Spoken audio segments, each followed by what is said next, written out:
ধন্যবাদ সাংবাদিক বন্ধুসকল। মই ঐতিহ্য বিকাশ মণ্ডলৰ সভাপতি, লগতে নুমলীগড় ৰিফাইনেৰী এজন সৰু ঠিকাদাৰ। এই প্ৰতিদিন যিখন অসমীয়া প্ৰতিদিন কাকতে যিখন লিখিলে অসমীয়া মানুহে কাম নকৰে বুলি, সেই কথাটোত আমি অসমীয়া মানুহখিনিয়ে বহুত লজ্জিত অনুভৱ কৰিছোঁ। বিশেষকৈ আমাৰ মৰঙী ঐতিহ্য সুৰক্ষা বিকাশ মঞ্চই মৰঙী অঞ্চলৰ থলুৱা মানুহখিনিৰ কাৰণে সদায় দিনে ৰাতি আমি কাম কৰি গৈছোঁ। তেনেকুৱা সময়ত প্ৰতিদিন বাতৰিখনে যে লিখিলে অসমীয়া মানুহবিলাক ধোধ, মানে আচলতে ধোধেই বুজাবলৈ গৈছে, তেওঁলোকে কাম নকৰে, তেওঁলোকে মানে বহি শুই থাকিব বিচাৰে, সেই কথাটো লেখাত মানে আমি অতি ক্ষুণ্ণ হৈ পৰিছোঁ। আৰু এই কথাটো এনআৰএলৰ ফালৰ পৰা কৈছে নে তেওঁলোকে পেপাৰখনে নিজে বনাই লিখিছে, সেইটো তেওঁলোকে নিজে বিচাৰ্য কৰি লেখক। অসমৰ পৰা এখন প্ৰকাশিত হোৱা বাতৰি অসমৰ নিজৰ খিলঞ্জীয়া মানুহখিনিৰ বিপক্ষে যেতিয়া লেখে, গোটেইখিনি মানুহ ক্ষোভিত হ'বই। আৰু ২ নম্বৰতে অসমীয়া মানুহে কাম নকৰে বুলি যিখিনি কৈছে, মই আগতে কৈ গ'লোঁ যে মই এজন নুমলীগড় ৰিফাইনেৰীৰ ঠিকাদাৰো হয়। ৰিফাইনেৰী জন্মকালৰ পৰা মই ইয়াত ৰিফাইনেৰী ঠিকা কৰি আছোঁ। এতিয়ালৈকে মই যিমানখিনি কামত লেবাৰ মানে যিখিনি ৱৰ্কাৰ নিয়োজিত কৰিছোঁ, সকলোবিলাক ইয়াৰ থলুৱা, ১০০% থলুৱা লেবাৰ দিয়ে মই ইয়াত কাম কৰিছোঁ। বৰ্তমানো মোৰ ইয়াত কাম চলি আছে, যিবিলাক কাম নেকি অতি লেতেৰা, এই চুৱেজ প্লেণ্টৰ পৰা যিবিলাক ড্ৰেইন গৈ আছে চফা কৰিবলগীয়া হয়, বোকা পানীত লাগি নামি নামি কাম কৰিব লগা হয়, তাতো এতিয়া মোৰ অলৰেডি ৫০টা মানুহে কাম কৰি গৈছে।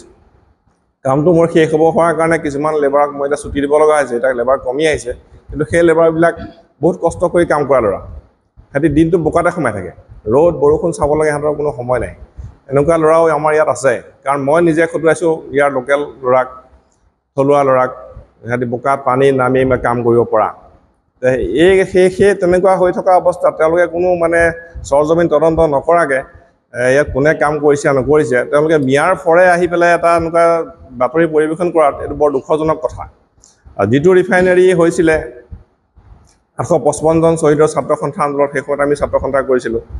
এতিয়া লোকেল মানুহ যিখিনি আছিলে, অসমৰ যিখিনি মানুহ, সেইখিনিয়ে সংস্থাপন পাবৰ কাৰণে ইয়াত ৰিফাইনেৰীটো হৈছিলে। সেই সময়ত ইয়াত আনি পেলাই মিয়াখিনিক অগ্ৰাধিকাৰ দিবলৈ লৈছে। যিখিনি বিদেশীক খেদিবৰ কাৰণে ছাত্ৰ সন্থাই অতদিনে আন্দোলন কৰি আছিলে, সেই মানুহখিনিক আনি ইয়াত বৰপীয়া বাঢ়ি কাম কৰাবলৈ লৈছে।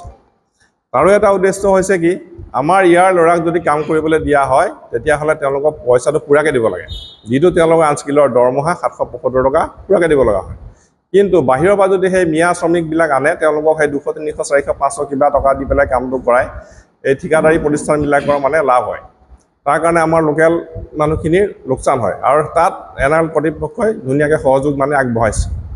সেইকাৰণে তেওঁলোকে এই বাতৰিবিলাক প্ৰচাৰ কৰাত অৰিহণা যোগাইছে। সেই কথাত আমি অতি দুখিত।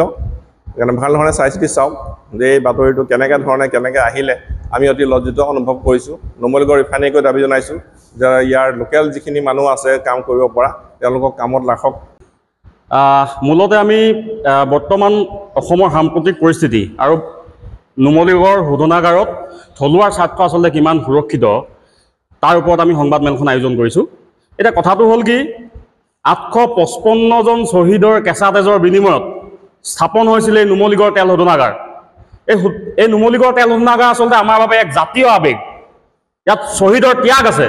মৰঙী অঞ্চলৰ গোলাঘাট জিলাৰ মৰঙী মৌজাৰ পংকা গাঁৱৰ এনআৰএলৰ নিচেই কাষতে সমীপৱৰ্তী পংকা গাঁৱৰ ৭জনকৈ আচলতে সফল ডেকাই তেজ দিছিলে। তাৰ ফলত নুমলীগড় তেল শোধনাগাৰ স্থাপন হৈছিলে। কিন্তু বৰ্তমান সময়ত নুমলীগড় তেল শোধনাগাৰত আচলতে বহিৰাগতৰ দপদপনি যিটো, সেইটো দেখা গৈছে। এতিয়া কথাটো হ'ল এনেকুৱা ধৰণৰ যে শোধনাগাৰ কৰ্তৃপক্ষৰ ফালৰ পৰা এতিয়া কিছুমান কথা জানিব পাৰিছোঁ যে বৰ্তমান উজনি অসমত যিটো আচলতে পৰিস্থিতিৰ সৃষ্টি হৈছিলে, তাৰ প্ৰতি আচলতে ইয়াত প্ৰভাৱ হিচাপে আমাৰ যিসমূহ ইয়াত মিয়া মানুহে ইয়াত কাম কৰি আছিলে, মিয়া মানুহে যিখিনি কাম কৰি আছে সেইখিনিত মানে কিছু সংখ্যক ঘৰলৈ যোৱাৰ বাবে ইয়াত কামত স্থবিৰতা আহি পৰিছে বুলি কৈছে।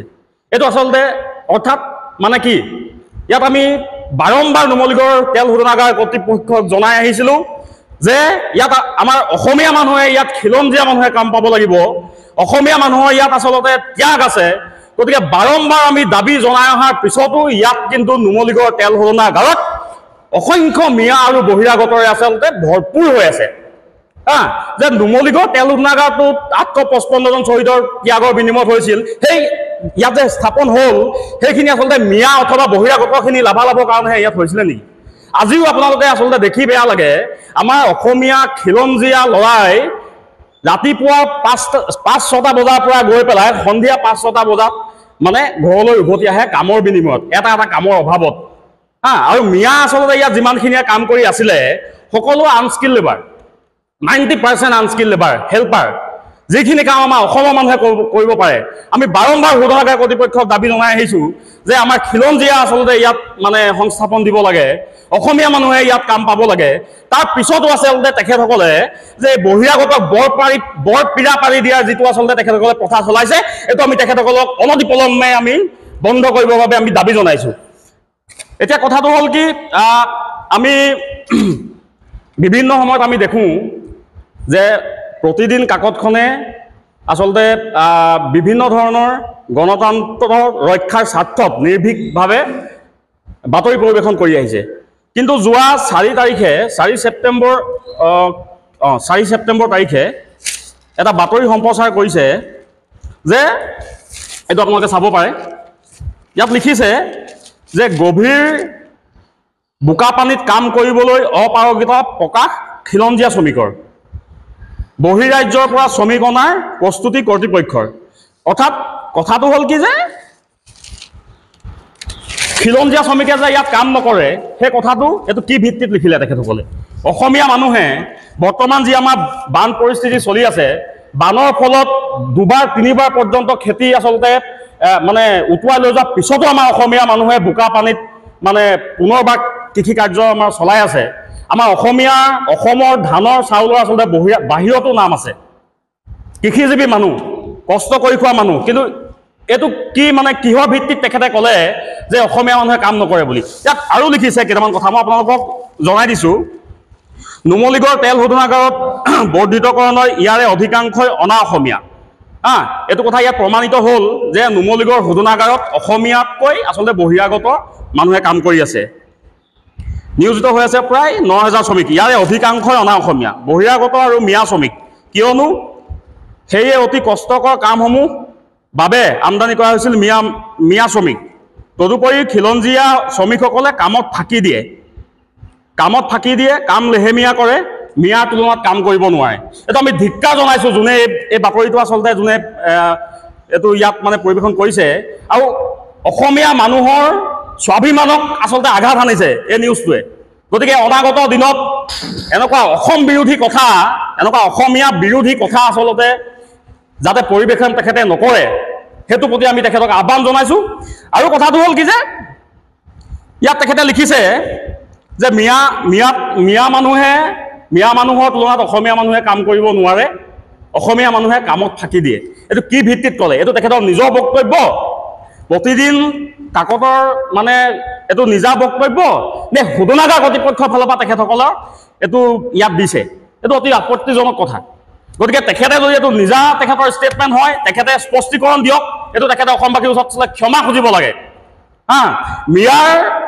মিয়াৰ তুলনাত অসমীয়া কাম কৰিব নোৱাৰে অসমীয়া কামত ফাঁকি দিয়ে এনেকুৱা ধৰণৰ তুলনা মন্তব্য নিদিবৰ বাবে আচলতে এনেকুৱা বাতৰি সম্প্ৰচাৰ নকৰিবৰ বাবে আমি আহ্বান জনাইছোঁ আৰু যদিহে শোধনাগাৰ কৰ্তৃপক্ষৰ ফালৰ পৰা এইটো কথা কোৱা হৈছে তেতিয়াহ'লে যদি কোৱা নাই তেতিয়াহ'লে তেখেতসকলৰ পৰা আমি স্পষ্টীকৰণ বিচাৰিছোঁ আৰু যদি তেখেতসকলে কৈছে তেতিয়াহ'লে কিন্তু অনাগত দিনত আমি আমাৰ অসমীয়া যিসকল খিলঞ্জীয়া মানুহ আছে সকলোকে একত্ৰিত কৰি কিন্তু আমি অনিচ্ছা সত্ত্বেও আমি আন্দোলন গঢ়ি তুলিবলৈ নুমলীগড় শোধনাগাৰত বাধ্য হ'ম